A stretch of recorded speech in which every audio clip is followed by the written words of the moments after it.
Yesterday we have studied about the foreign exchange. We have started this chapter foreign exchange rate और उसमें हमने ये पढ़ा था कि फॉरेन एक्सचेंज क्या होता है, फॉरेन एक्सचेंज रेट क्या होता है, करेंसी एप्रिसिएशन और करेंसी डेप्रिसिएशन, ये पॉइंट्स हमने पढ़े थे।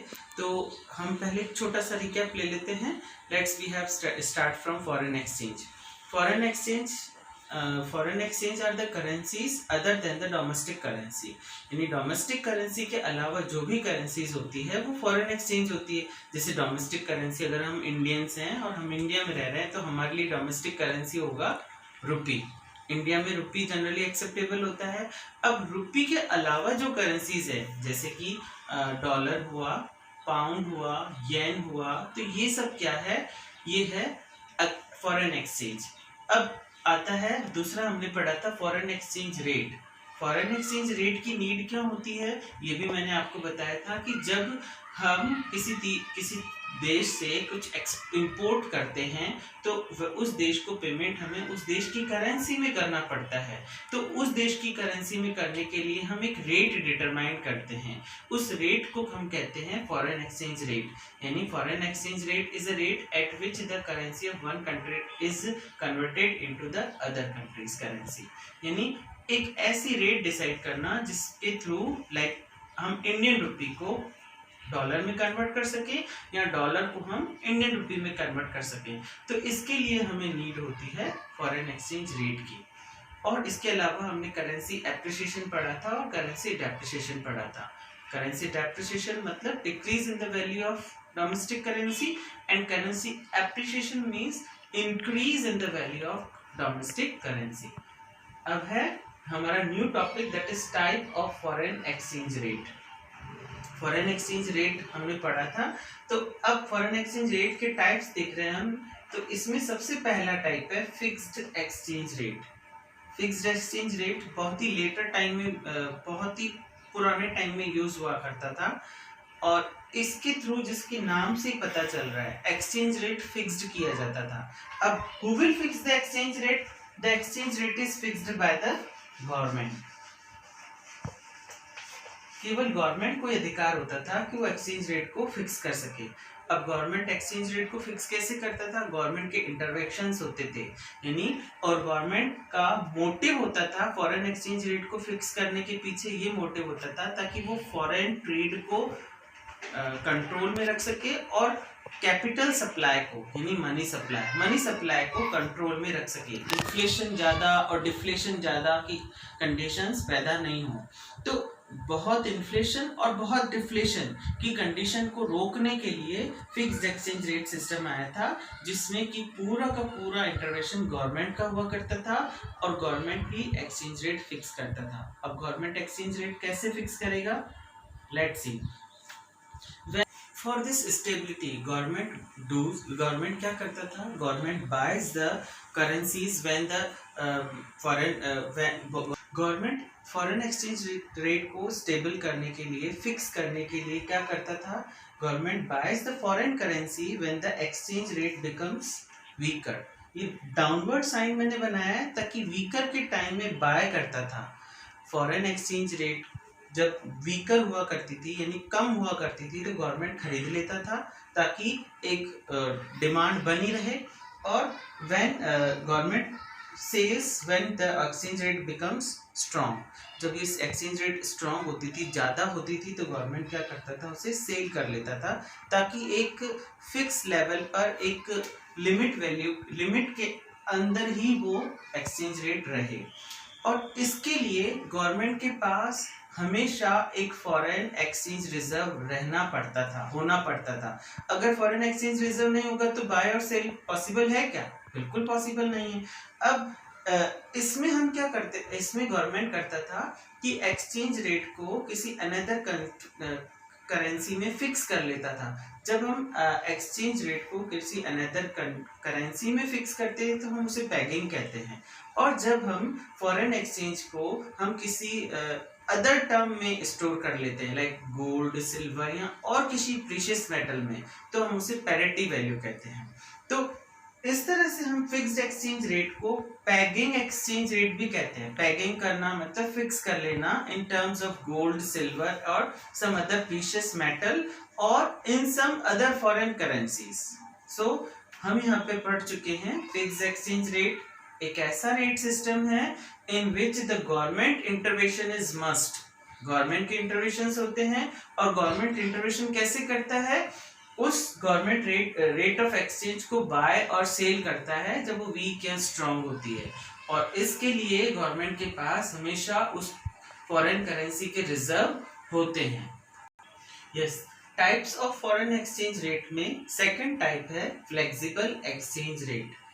अब फ्लेक्सिबल जैसा कि नाम से ही पता चल रहा है, जो फिक्स्ड नहीं है वो फ्लेक्सिबल है। अब जो फिक्स्ड एक्सचेंज रेट थी वो किसके द्वारा फिक्स की जाती थी, बाय द गवर्नमेंट। अब जो फ्लेक्सिबल एक्सचेंज रेट है उसमें किसी का कोई इंटरवेंशन नहीं है, कोई हस्तक्षेप नहीं है किसी का।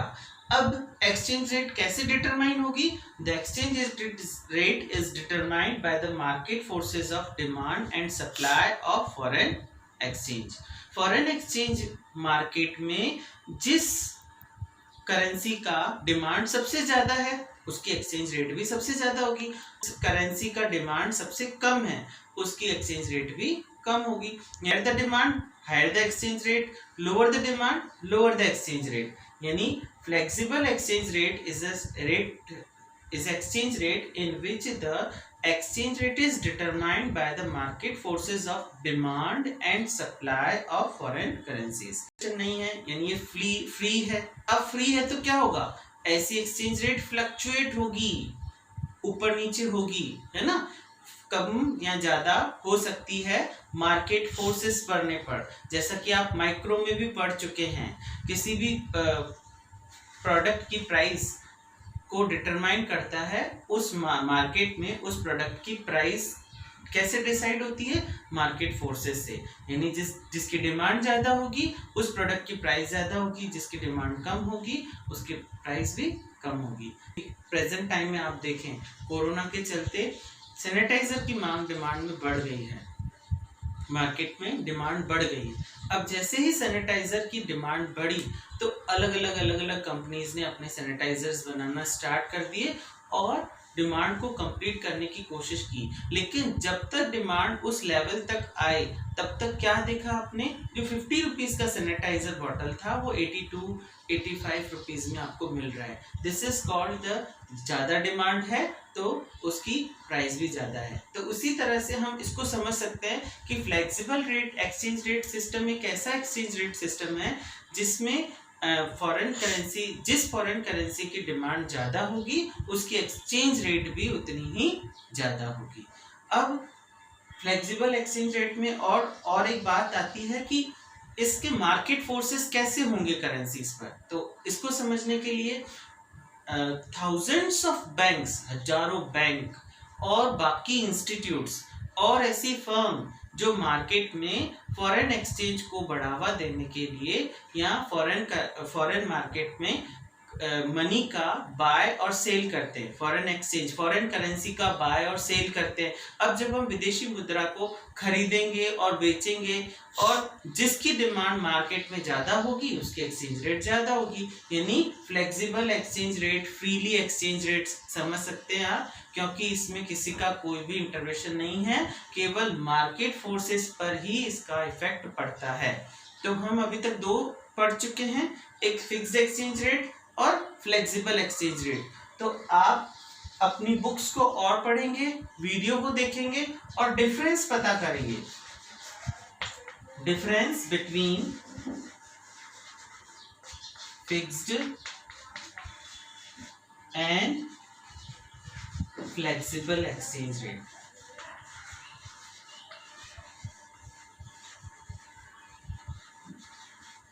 केवल वीडियो देखने से आपको कंसेप्ट इतना क्लियर नहीं हो पाएगा जितना कि आप बुक पर भी ज्यादा प्रेशर करेंगे, है ना। तो you have to go through your books or your notes, whatever you are having the study material is must.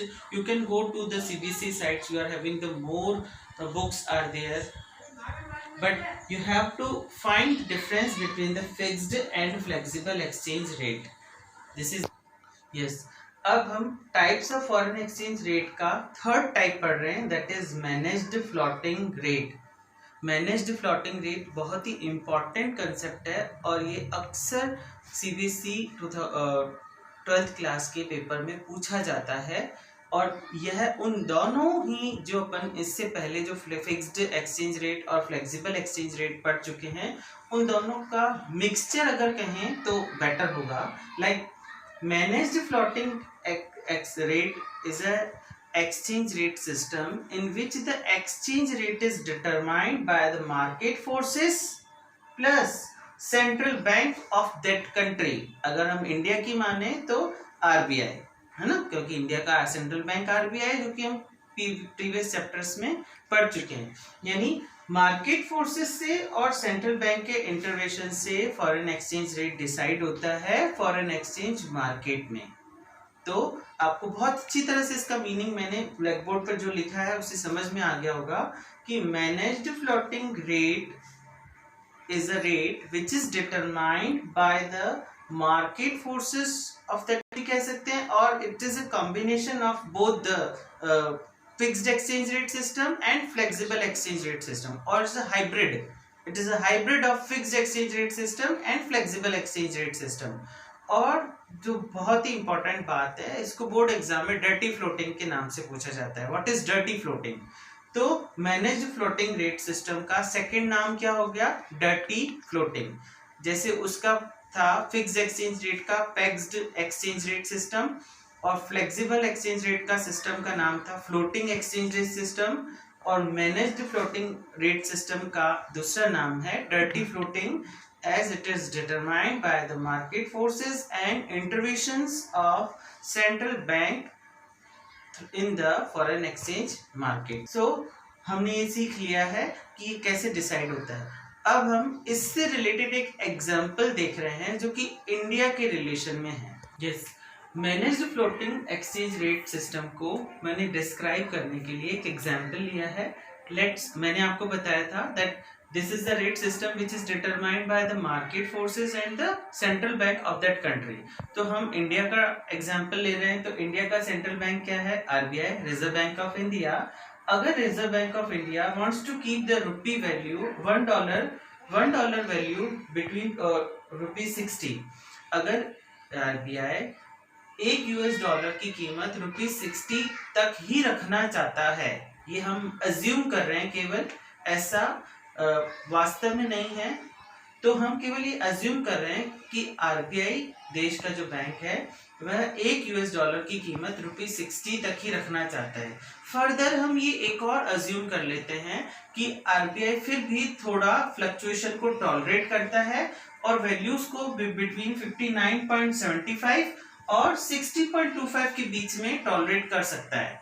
यानी यहाँ पे 25 कम और यहाँ 25 ज्यादा। अब due to the excess demand of the rupee, मानेंगे हम कि अगर मार्केट में रुपी की डिमांड ज्यादा है, तो रुपी की डिमांड ज्यादा है तो क्या हो गया है, रुपी की वैल्यू 59.75 से नीचे नहीं जाए, इसके लिए आरबीआई क्या करेगा? रुपी को सेल करेगा फॉर यूएस डॉलर। रुपी को मार्केट में, फॉरेन एक्सचेंज मार्केट में सेल करेगा ताकि रुपी की वैल्यू इससे ज्यादा नीचे नहीं जाए। यानी इतना कम उसे स्वीकार है, लेकिन इससे ज्यादा नीचे नहीं जाए, इसके लिए आरबीआई रुपी को सेल करेगा। मैंने देखो क्या लिखा है, sell rupee for US dollar. US dollar के बिहाफ में रुपी को सेल करना स्टार्ट करेगा, यूएस डॉलर खरीदना शुरू कर देगा ताकि रुपी की वैल्यू इससे ज्यादा नीचे नहीं जाए। तो ये इंटरवेंशन किसका था? सेंट्रल गवर्नमेंट का, आरबीआई का। तो इस तरह से रेट डिसाइड हुआ। अब हम इसका रिवर्स पढ़ते हैं। Due to the excess supply of the rupee, market में रुपी का एक्सेस सप्लाई है और एक्सेस सप्लाई के कारण 60.25 से ज्यादा नहीं जाए डॉलर की प्राइस, एक यूएस डॉलर की प्राइस ₹60.25 से ज्यादा नहीं जाए, तो अब क्या कर देगा? रुपी को बाय करना शुरू कर देगा। एक्सेस डिमांड में सेल करेंगे और एक्सेस सप्लाई में buy rupees. Central bank will buy Indian rupee for US dollar and by this intervention government and RBI of that country manage the, ये देखो किस तरह से मैनेज हुआ, क्योंकि आरबीआई ने इसे मैनेज किया, क्योंकि आरबीआई ने एक टारगेटेड वैल्यू के बीच में फ्लक्चुएट उसको मंजूर था, यानी 60 का 60.25 और 60 का 59.75 से नीचे नहीं जाने देना चाहता था। तो इस तरह का एक लिमिट में फ्लक्चुएट करना उसको रेडी था। तो एक लिमिट में फ्लक्चुएट हो सके इसके लिए उसने ये तरीका अपनाया, बाय और सेल का। एक्सेस डिमांड में sell the rupee for US dollar and excess supply में buy the rupees for 1 US dollar. तो इस तरह का फ्लक्चुएशन जो हो पाया, that is because of RBI, the central bank of that country के कारण ये फ्लक्चुएट हो पाया। तो आज जो हमने पढ़ा है that is types of exchange rate system, और एक्सचेंज रेट सिस्टम के हमने 3 टाइप्स पढ़े हैं। Fixed exchange rate system, fixed exchange rate system is fixed by the government intervention, totally government का ही इंटरवेंशन होता है। और फ्लेक्सिबल एक्सचेंज रेट सिस्टम में मार्केट फोर्सेस के कारण एक्सचेंज रेट डिटरमाइन की जाती है फॉरेन एक्सचेंज मार्केट में। और मैनेज्ड फ्लोटिंग रेट में ये दोनों का हाइब्रिड है, किसका, फिक्स्ड एक्सचेंज रेट का और फ्लेक्सिबल एक्सचेंज रेट सिस्टम, दोनों का मिक्सचर है, और दोनों का मिक्सचर है इसीलिए इसमें मार्केट फोर्स भी आता है और आरबीआई भी इसमें इंटरवेंशन करता है। Market forces like excess demand and excess supply, और इसमें गवर्नमेंट यानी कि गवर्नमेंट नहीं, आरबीआई यहाँ सेंट्रल बैंक का इंटरवेंशन हुआ बाय और सेल करके। इस तरह से एक एक्सचेंज रेट को एक वैल्यू में ही, एक टारगेटेड वैल्यू के बीच में ही रहने दिया गया, इससे ज्यादा कम और इससे ज्यादा ऊपर नहीं जाने दिया गया, ताकि एक उस वैल्यू में के बीच में रहने से उस पर्टिकुलर उस डोमेस्टिक करेंसी का मार्केट में, इंटरनेशनल मनी मार्केट में उसका वैल्यू बना रहेगा। तो इस सब के लिए हमने 3 तरह का एक्सचेंज रेट सिस्टम पढ़ा। You have to go through your books, you are not totally depend upon this videos, you have to go through your books and read more books and read the revision points, HOTS लिखा होता है, HOTS points या revision points, you can go through your books and you can write your own notes, you can go through this मैंने जो भी black board पे लिखा है, ग्रीन बोर्ड पे लिखा है, आप उसे देख सकते हैं और अपने ज़्यादा से ज़्यादा स्टडी कर सकते हैं, ताकि आपको और ज़्यादा ये नोट्स क्लियरिफाई हो सके।